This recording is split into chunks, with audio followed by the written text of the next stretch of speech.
pessoal, continuando a nossa aula de análise de crédito pessoa jurídica, agora nós entramos na parte dos índices e indicadores. E antes de a gente entrar nesse tema, eu gostaria de fazer uma revisão rápida sobre algumas propriedades matemáticas, que é exatamente o que nós usaremos para fazer o cálculo tanto de índices quanto de indicadores. Correto? Então eu peguei uma lousa aqui para a gente fazer uma rápida revisão.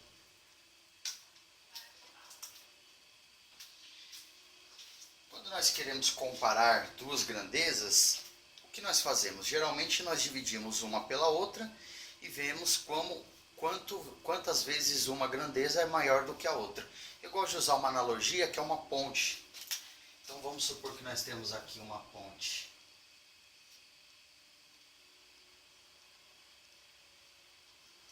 de 30 metros e uma ponte de 10 metros. Correto? Quando eu quero saber o quanto uma ponte é maior do que a outra, nós simplesmente dividimos o valor da maior pelo valor da menor. Então pegamos 30 dividido por 10. Tá certo? Quando a gente faz essa conta aqui, nós chegamos no resultado de 3. Correto? Ou seja, a ponte de 30 metros ela é 3 vezes maior do que a ponte de 10 metros. Correto? Porém, agora vamos lembrar rapidamente aqui uma propriedade matemática. Imagina que nós temos essa grandeza aqui.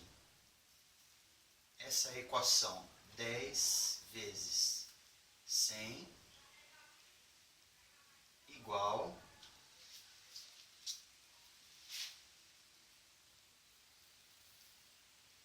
duas vezes 500. Essa equação é verdadeira? 10 vezes 100, 1000.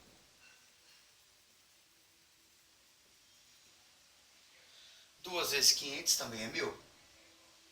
Correto? Uma das propriedades matemáticas de uma multiplicação é a propriedade distributiva.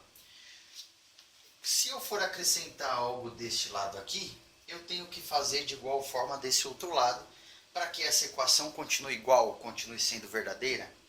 Então, se eu multiplicar aqui por 2, nós teremos 2000. Da mesma forma, se eu fizer multiplicar aqui por 2 para equilibrar essa equação, nós também teremos 2000.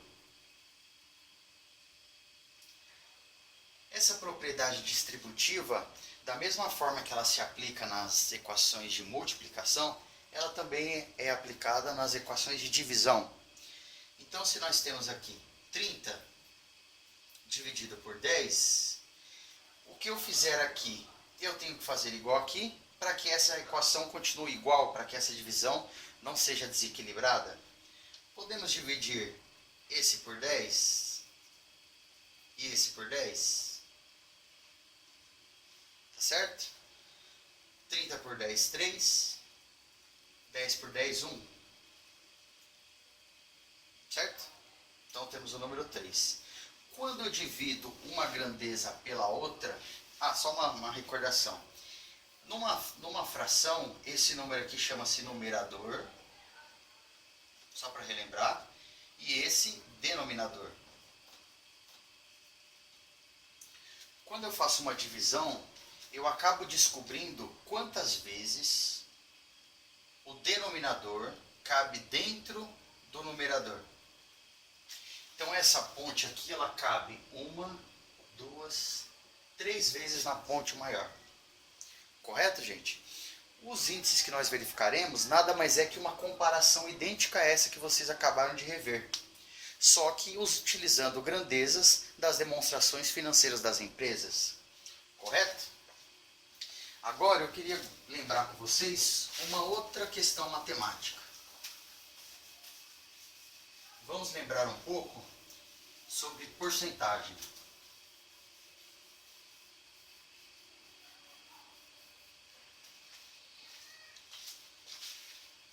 Existem várias formas de representação numérica, de representar um número. Por exemplo, a forma decimal.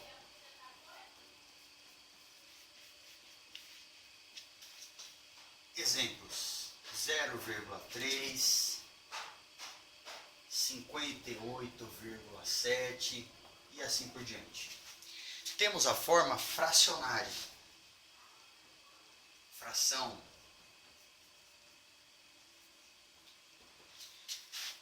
Cinco oitavos, 1.500 avos e assim por diante. Correto?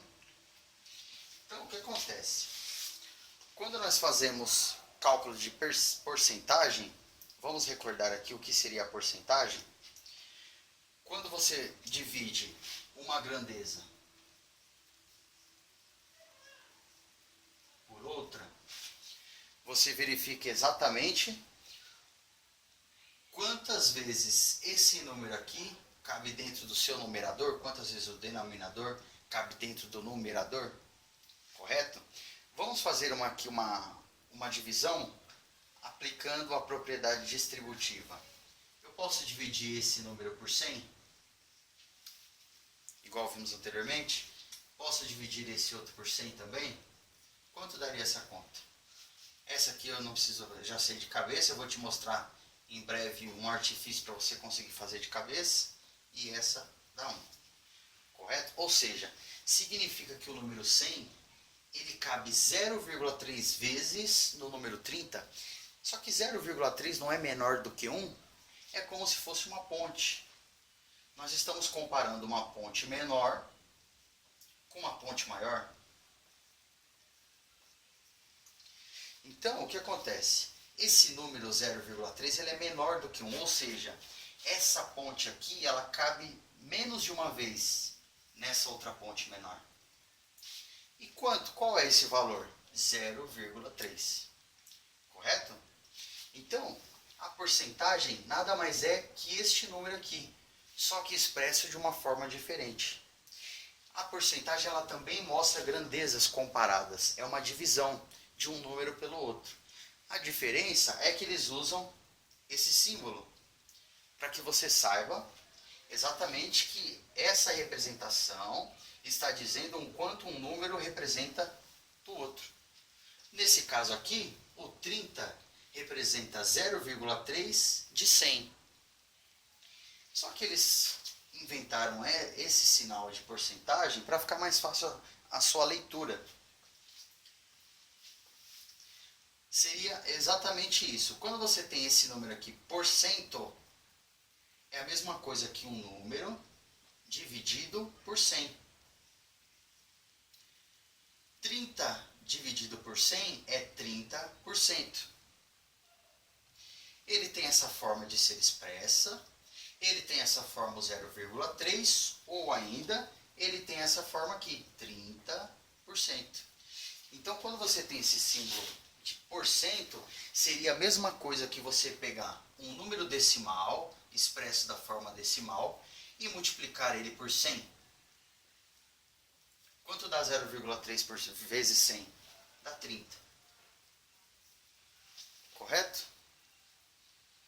Beleza, então já lembramos então os conceitos básicos sobre divisão e cálculo percentual. Então, quando você quer saber o quanto uma coisa representa da outra em percentual, você pega essa coisa A, coloca no numerador, divide pela coisa B, coloca no denominador.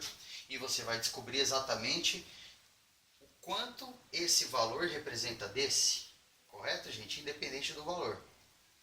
E aí, quando você quiser transformar em porcentagem, seria a mesma coisa que multiplicar por 100. Essa multiplicação seria igual a esse sinal. Correto? A porcentagem também é um número fracionário, um número decimal. Só que expresso de uma forma diferente. Você multiplica por 100 para ficar mais fácil a sua leitura e a sua interpretação. Beleza? Então vamos fazer mais uma recordação aqui rápida.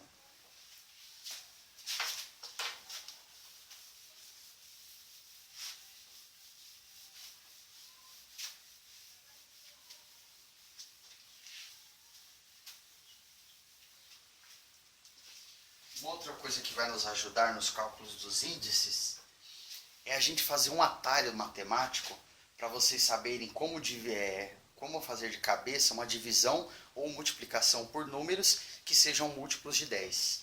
Então, vou dar um exemplo simples aqui. 30 vezes 100. 30 vezes 100, faz aí na calculadora. 3.000. Vamos fazer outra conta? 30 vezes 1.000. Faz aí na calculadora. 30.000. Olha só o que aconteceu nessas contas que nós fizemos. Quando eu peguei 30, multipliquei por um número que é múltiplo de 10, que tem 2 zeros, foi a mesma coisa que eu pegar o 30 e somar 2 zeros. 1, 2, correto? Quando eu aumentei esse número com 3 zeros, ou seja, um número múltiplo de 10, que tenha 3 zeros na sua direita, eu peguei o mesmo número que nós multiplicamos, o 30, e aumentei 3 zeros aqui, e deu o resultado da multiplicação. Ou seja, em outras palavras, quando eu pego qualquer número e multiplico ele por um número múltiplo de 10, é só eu verificar quantos zeros esse número tem. E eu vou acrescentar aqui do lado direito do número que nós estamos multiplicando. Então, se eu multiplicar 30 por um número que tem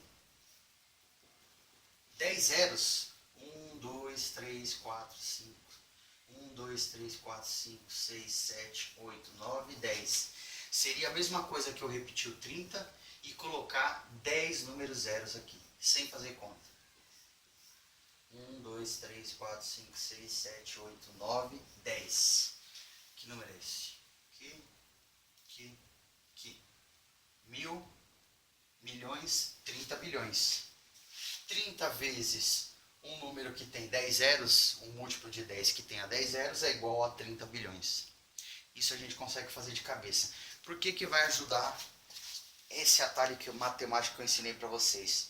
Quando nós fizermos os cálculos dos índices, geralmente pode ser que nós obtenhamos um número na forma decimal. E aí, para a gente transformar ele em porcentagem, é só multiplicar o por 100. Então, a gente vai pegar esse número aqui e vai andar 2 casas, né, no caso multiplicando por 100, para a direita da vírgula. Então, 0,3 vezes 100 é a mesma coisa que eu andar. Quantos zeros tem o 100? 2. 1, 2. 1, 2. Põe a vírgula para cá, coloca o 0 e põe mais um 0 aqui. 30. Vamos fazer outra conta? 0,55 vezes 100. Quantos zeros tem o 100? 2. 1, 2. Pego aqui a vírgula e desloco ela para a direita 2 casas, que são exatamente o número de zeros que esse número que estamos multiplicando tem. 1, 2, vírgula, e coloco o 0 aqui. 55,0. 0,55 vezes 100 é igual a 55. Ou seja, se 0,55 vezes 100 é igual a 55, esse número aqui não é igual a porcentagem? Então, 0,55 é igual a 55.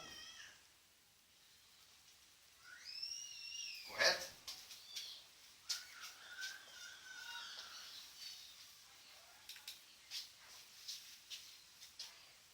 Certo, pessoal?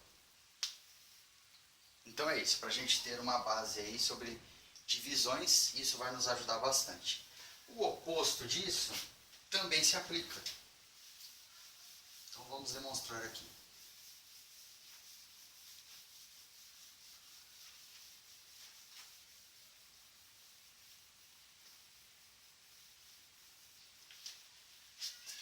Quando eu pego um número qualquer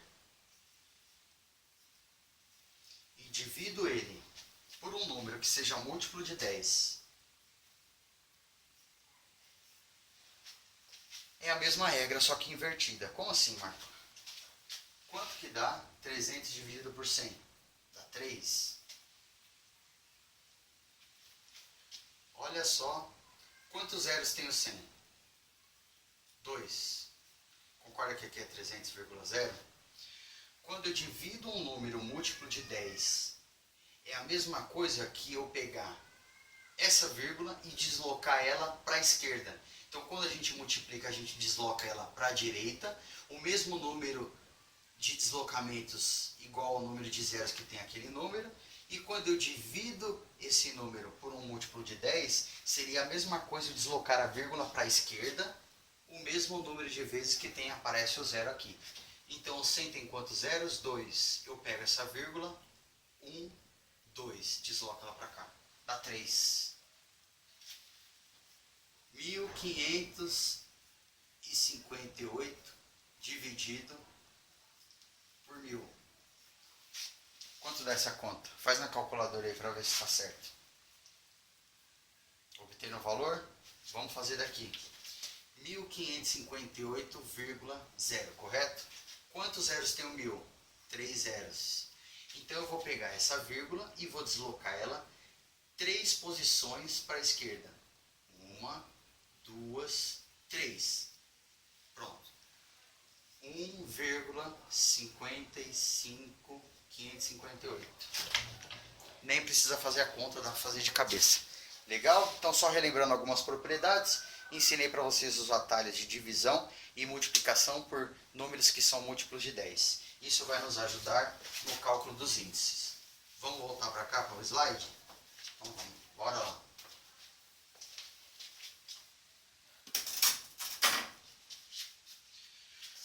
Os índices de uma empresa nada mais são que divisões. Quando você quer comparar as obrigações que a empresa tem em relação aos seus bens, quando você quer comparar o lucro que a empresa obteve num exercício fiscal em relação a outras grandezas, então nada mais é que uma divisão. O índice são divisões de grandezas que tem por objetivo comparar as grandezas dentro de uma empresa.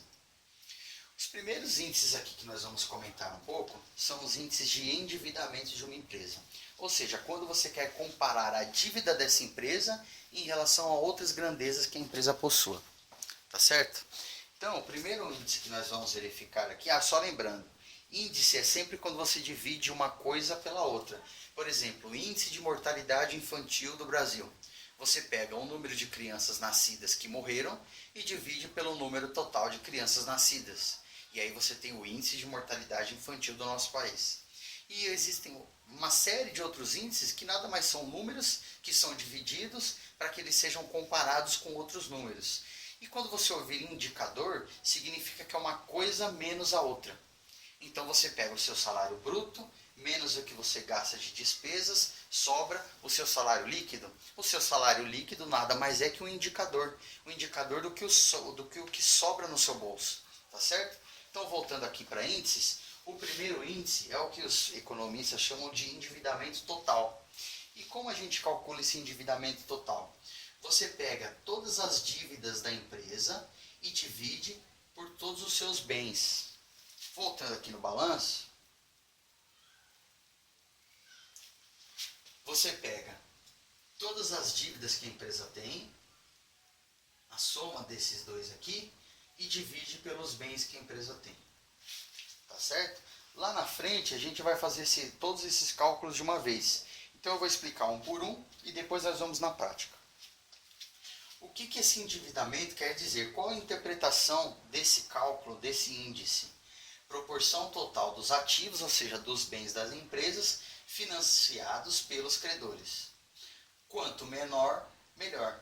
Você concorda que quando eu faço uma divisão aqui, eu quero saber quantas vezes os meus bens cabem dentro das minhas obrigações? E quanto maior for os meus bens em relação às minhas obrigações, é melhor. Então significa que quanto menos vezes esses bens caberem aqui, melhor. Por isso que esse índice, a proporção dele é quanto menor, melhor. Ou seja, quanto menor for essa divisão aqui, melhor. Significa que menos vezes o meu bem cabe dentro das minhas obrigações da empresa. Correto? Segundo índice que nós vamos verificar é a composição do endividamento. E como a gente faz esse cálculo? Nós pegamos as obrigações que a empresa tem de curto prazo, ou seja, o passivo circulante, e vamos dividir pelos capitais de terceiros, ou seja, todos os bens que são financiados por terceiros. E na interpretação desse índice, nós saberemos qual o percentual de obrigações a curto prazo em relação às obrigações totais.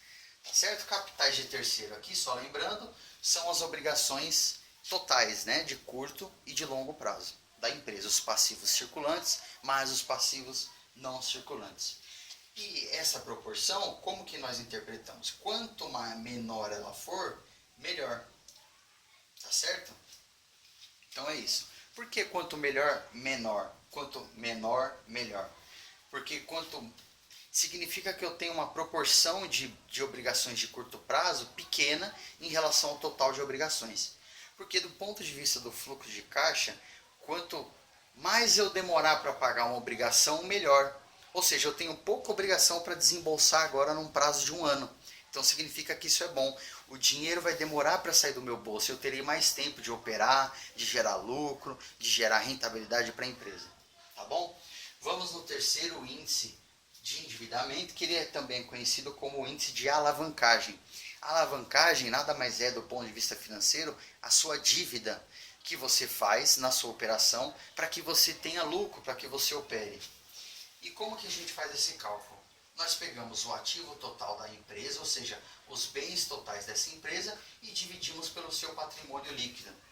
Correto? Lembrando que patrimônio líquido é aquele dinheiro que os sócios emprestam para a empresa e ele fica lá guardadinho para ser operado, que é composto pelo capital social, os intangíveis e assim por diante. Correto?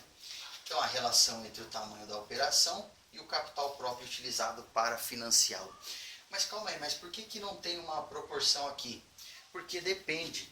O fato de essa equação dar um número pequeno ou um número grande não significa se é bom ou ruim. A alavancagem, ela só dá uma ideia do que o ativo total é em relação ao seu patrimônio líquido. Porém, o fato de ele ser pequeno ou grande não significa que é bom ou ruim. Por isso que não tem aqui essa proporção. Tá certo? Existem empresas que estão muito alavancadas, mas que conseguem, com essa alavancagem, atingir a alta rentabilidade, altos lucros, angariar novos clientes. E tem empresas que não estão tão alavancadas, mas de mesma forma não conseguem aumentar a sua receita ou seu faturamento total. Correto? O quarto e último índice que nós verificaremos aqui sobre o índice de endividamento é a cobertura de juros. E esse índice aqui ele é muito utilizado para instituições financeiras, para bancos, para financiadoras. O principal objetivo desse lucro é verificar a capacidade da empresa de pagar os juros sobre os empréstimos bancários e financiamentos. Como que nós fazemos isso? Nós pegamos o lucro antes do imposto de renda, só voltando aqui no balanço, seria o nosso LAIR, está aqui, lucro antes do imposto de renda. Nós somamos as despesas financeiras está aqui, e nós tiramos as receitas financeiras, ou seja, ele quer saber o que sobra do lucro antes do imposto de renda, depois que você paga todas as suas despesas operacionais, o seu custo da mercadoria vendida, você soma mais a sua despesa financeira e desconsidera o que você ganhou de juros do banco. E aí você divide pela diferença entre as despesas financeiras menos as receitas financeiras. Em outras palavras, o que esse índice nos diz? A capacidade da empresa de pagar os juros contratados, o que os bancários chamam de margem de segurança de pagamento de juros.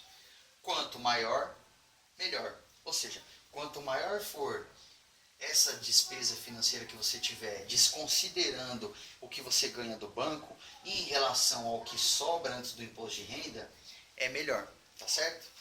Maior a sua capacidade. Esse índice aqui é um pouco perigoso, porque existem vários sinais aqui, ó, e às vezes quando você vai fazer lá a conta no balanço e na DRE, você acaba verificando um número negativo.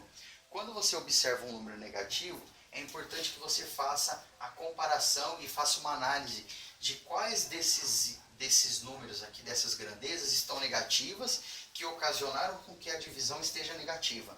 É importante você saber isso, porque às vezes essa diferença aqui, ele teve um valor maior de receitas financeiras em comparação às despesas financeiras. E aí esse número será negativo e vai transformar toda essa divisão em negativo. Então é importante você interpretar, tá certo? O segundo bloco de índices que nós analisaremos agora é o índice de liquidez. E qual que é o principal objetivo desse índice de liquidez? É saber se as suas dívidas são maiores ou menores do que os seus bens, do que os bens da empresa. Tá certo? Então o que nós fazemos? Nós pegamos, quando você quer comparar uma coisa, quantas vezes ela é maior que a outra, você pega a outra coisa e divide pela essa coisa que você está comparando, como nós já revimos anteriormente. Então, o índice de liquidez, de uma forma geral, ele pega os bens da empresa e divide pelas obrigações dessa empresa. Liquidez geral seriam todos os bens que a empresa tem, de curto e longo prazo somados, dividido pelas todas as obrigações que a empresa tem, tanto de curto quanto de longo prazo. Então nós temos ativo circulante mais ativo circulante de longo prazo, ativo de longo prazo e passivo circulante mais o passivo não circulante.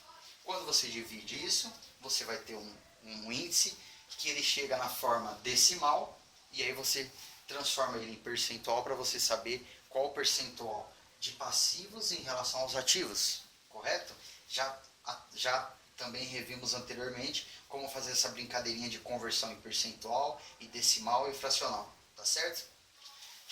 Qual a interpretação desse índice? Quanto a empresa possui de ativos circulantes mais ativos não circulantes para cada R$1 de dívida total. Lembra que quando a gente divide uma coisa pela outra, nós obtemos um número aqui em cima, seja ele decimal ou um número inteiro, dividido por 1? Exatamente. Quando você está avaliando uma empresa e fazendo o cálculo de índices, o denominador, depois da divisão, ele vai virar 1. Então a interpretação para isso sempre será a seguinte. Vamos supor, se você pegar esse numerão aqui, de total de ativos, e dividir pelo total de passivos, imagina que você obtém o número 0,4 dividido por 1, certo? Ou seja, o que significa? Para cada 0,4 reais de bens da empresa, eu tenho R$1 de dívida. Correto? Essa é a interpretação que você faz. E para transformar em percentual, multiplica por 100 e coloca o símbolo porcentagem. Tá certo? Legal? Daria 40% fazendo de cabeça. Beleza? Então vamos para o próximo índice de liquidez. Segundo índice de liquidez corrente. O nome mesmo já diz, liquidez corrente significa o que é corrente. Você compara os seus bens circulantes com suas obrigações circulantes. Qual a interpretação? Quanto a empresa possui de ativo circulante para cada R$1 de passivo circulante. Mesma interpretação. Depois de uma divisão, o denominador vira 1 e o numerador vai virar um número ou uma fração ou um número inteiro. Tá certo? Qual a proporção? Quanto maior, melhor. Tá certo? Ou seja, quando eu faço essa divisão, quanto maior for os meus ativos em relação aos passivos, melhor. Tá certo? Terceiro índice de liquidez e não o último, mas eu só vou falar desses três e depois eu vou comentar sobre um quarto, tá? Mas só para você, porque existem dezenas, centenas de índices. Se a gente se apegar só aos índices e aprender sobre todos eles, a gente acaba se desviando um pouco do principal objetivo, que é fazer a comparação e concluir a análise econômica financeira da empresa. Então, a gente vai falar só de 3, mas só para vocês saberem que existem outras dezenas de índices que são estudadas por aí, tá certo? Liquidez seca. O que significa liquidez seca? Alguns economistas eles defendem que, olha, quando você está precisando que uma empresa pague as suas dívidas, seja por forma judicial ou uma cobrança amigável, é difícil vender o estoque. Então você imagina a Volkswagen devendo para o Banco Santander e aí eles têm que liquidar todo o estoque deles que estão parados lá na garagem. Então eles têm lá 1000 carros da Gol, né? É fácil a Volkswagen vender 1000 carros da Gol de hoje para amanhã? É muito difícil. Muitos economistas e estudiosos de finanças, eles defendem que a venda do estoque de forma imediata é uma coisa praticamente impossível. A Volkswagen não consegue vender todos os carros que eles têm na garagem de um dia para o outro. Da mesma forma que as Casas Bahia não conseguem vender todos os televisores que eles têm de hoje para amanhã para pagar uma dívida com o banco. Então, alguns contadores e economistas defendem que esse índice aqui é o melhor índice, porque ele desconsidera o estoque. Ou seja, você verifica os seus bens em relação às suas dívidas, desconsiderando o estoque, uma vez que esse estoque não pode ser vendido de um dia para o outro tão facilmente assim. Então, o que nós fazemos? Nós pegamos o ativo circulante menos o estoque e dividimos pelas obrigações de curto prazo da empresa. Qual a interpretação desse índice? Quanto a empresa possui de ativo líquido para cada R$1 de passivo circulante. Quanto maior, melhor. A mesma interpretação aqui de proporção em relação aos outros índices. Correto? Vamos para o terceiro bloco de índices, que é o de estrutura de capital. Em finanças, capital nada mais é, gente, do que dinheiro. Seja ele um dinheiro parado, um ativo imobilizado, seja ele um dinheiro investido, seja ele um derivativo, né, valores a receber futuros e assim por diante. Não importa, capital em finanças significa dinheiro. Tá? Então, qual o principal objetivo desses índices? É exatamente fazer comparações em relação ao dinheiro que a empresa tem. O dinheiro que a empresa tem, só recordando vocês, capital social, ativos intangíveis e assim por diante, outros bens intangíveis. Ou seja, são dinheiro que o sócio deixou para a empresa para que ela operasse. Tá certo? Aquele depósito que eles fizeram para o Estado em forma de capital social para que a empresa fosse instituída e continuasse operando. Então, estrutura de capital nada mais é que você verificar a proporção do dinheiro que a empresa tem, ou seja, o seu patrimônio líquido, em relação a outras grandezas. Então, verificando aqui o primeiro, participação de capitais de terceiros. Alguns também chamam esse índice, né, de participação de terceiros, simplesmente.